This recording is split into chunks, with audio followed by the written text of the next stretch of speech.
Hello viewers, இனி நம்ம பார்க்க போறது ஒன் பீஸ் எபிசோட் 1059 பார்ட் 1.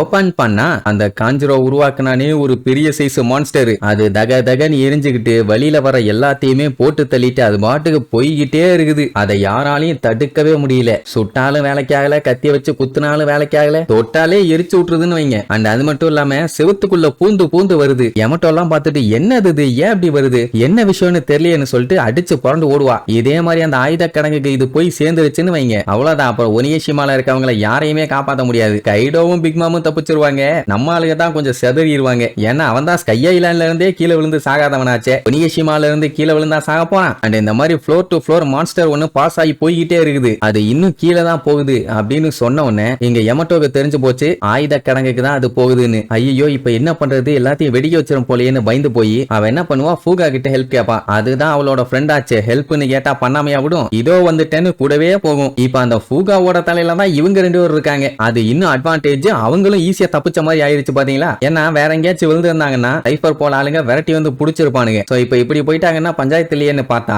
பொசுக்குன்னு கீழே இறங்கிடுவாங்க. அந்த நெருப்புக்கு அந்த பக்கம் தான் சைபர் போல ஆளுங்க இருக்காங்கன்னு தெரியுது. அப்புறம் எதுக்கு இறங்கி வேடிக்கை பார்த்துட்டு அப்படியே டிராவல் பண்ணி போயிருக்கலாம்ல. முட்டா பயிலுக அவனுங்க என்னடான்னா நெருப்புக்குள்ளேயே நடந்து வந்துட்டு இருக்கானுங்க. அவனுங்க மேல நெருப்பு பல்ல ஓகே மன்னிச்சுக்கலாம். ஏதாச்சும் ஹாக்கி அது இதுன்னு பவரை யூஸ் பண்ணி நெருப்பு படாத மாதிரி பாத்துக்கிட்டானுங்கன்னு வைங்க. ட்ரெஸ் கூட எரியலன்னா பாருங்களேன். அதுக்கும் சேஃப்டி ப்ரொடெக்ஷன் அப்படி நெருப்புக்குள்ள இருந்து வந்தவனுங்க நிக்கோ ரோபினை கண்டிப்பா நம்ம தப்பிக்க விடவே கூடாதுங்கிற மாதிரி சொல்லிட்டு இருப்பானுங்க. அப்ப யாரோ அவனுங்களை கச்சக்குன்னு போட்டோ எடுப்பாங்க. வேற யாரும் இல்ல, அப்பு. செலஸ்டியல் டிராகனோட நாய்களுக்கு கைடோவோட கேஸ்ல என்ன வேலை?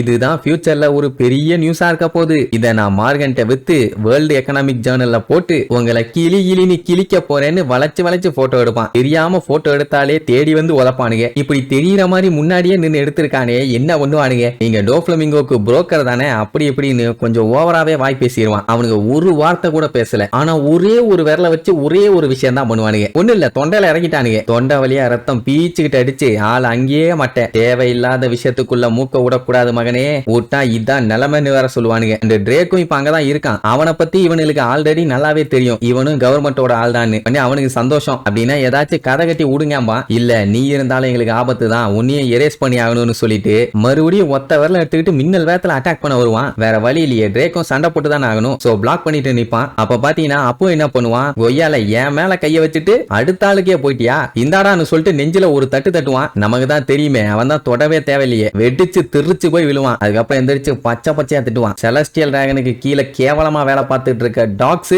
என் மேலேயே கைய வைக்கிறீங்களா, வலிக்குதாம்பா. ட்ரேக்கு பார்த்துட்டு நீ இன்னும் சாவலையான்னு கேட்பான். எப்படியோ கலர் ஆஃப் ஃபார்ம்ஸை யூஸ் பண்ணி டிஃபெண்ட் பண்ணிட்டான். இல்லன்னா தலைய தனியா கழட்டி இருப்பானுங்க. இப்பதான் மாசான சீன். எப்படின்னா சைபர் போல சேர்ந்த அந்த ரெண்டு ஏஜென்ட் இங்க இவனு ரெண்டு பேரும் ஒண்ணு சேர்ந்துட்டானுங்க. கவர்மெண்ட் ஆளா இருந்துமே ட்ரேக் மேல அவங்க கையை வச்சிருக்க கூடாது. அவனையுமே போட்டு தள்ளுறேன்னு வந்தா அப்புறம் என்ன கூந்தலுக்கு இவனுங்களை சப்போர்ட் பண்ணணும். அதனால இவங்க ரெண்டு பேரும் சேர்ந்து சண்டை ரெடி ஆயாச்சு. ஃபர்ஸ்ட் அடியா அப்பு தான் இறக்குவான். அந்த மாஸ்க் போட்டுருப்பான்ல, அவனுக்கு ஒரே மிதி திருச்சிருவான். ட்ரேக் எல்லாம் டைனோசராவே மாறிட்டான். சோ இப்படி அங்க சண்டை தாறுமாறா போயிட்டு இருக்குன்னு வைங்க. அதே நேரம் நம்ம மொமனசுகே தம்பி எங்க போனாரு அப்படின்ட்டு வெளியில வந்து பார்த்தா தலைவன் கஷ்டப்பட்டு கிளவுட உருவாக்கி எப்படியோ ஒரு ரவுண்ட போட்டுட்டான். நல்ல வேலை. ஐயோ இதுக்கு மேல எல்லாம் முடியாதுப்பா அப்படின்னு சொல்லிடுவானோன்னு நினைச்சேன். இல்ல என்னால முடியும், நான் பண்ணுவேன், லூஃபி மாதிரி நானும் விடாம முயற்சி பண்ணி இதை எப்படியாச்சும் சாதிச்சு காட்டுவேன்னு கிளவுட இன்னும் பயங்கரமா உருவாக்கிட்டு இருப்பான். கைடோ பாத்தீங்கன்னா 3 ரோலை போட்டுட்டான். இவன் இப்பதான் ஒரு ரோலையே போட்டு முடிச்சிருக்கான். ஒரு 4, 5, 6ன்னு போட்டானா கட்டி இழுக்கிறதுக்கு வசதியா இருக்கும். அவன் போட்டு முடிக்கிறதுக்குள்ளேயே ஒனியேஷிமா ஃப்ளவர் கேபிட்டல்ல போய் லேண்ட் ஆயிரும் போல. சரி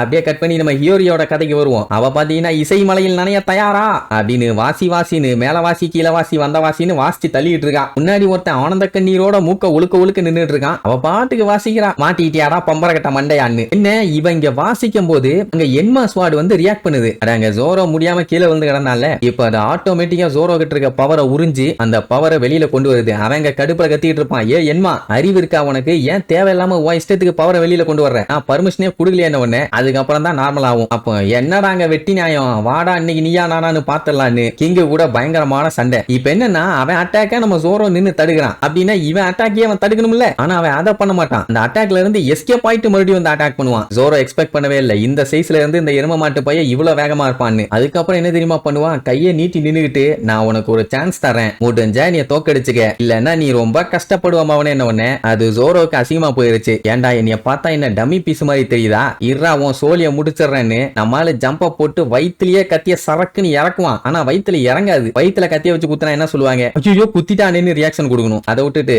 ஜாக் பாட் நல்லா தொக்கா மாட்டிட்டியா அப்படின்னு சம்மந்தம் இல்லாம பேசிட்டு அப்படியே ஒரு புஷ் பண்ணுவான். ஜோரோ பாத்தீங்கன்னா கண்ணா பின்னான்னு அடிச்சு தெரிச்சு போய் விழுவான். இப்படி எல்லாம் அட்டாக் பண்ணுவான்னு நம்மளால கொஞ்சம் கூட எதிர்பார்க்கல. சரி இதுக்கப்புறம் அவனை எப்படி சண்டை போட்டு ஜெயிக்க போறான்னு அடுத்தடுத்த எபிசோட்ல பார்க்கலாம். டாடா.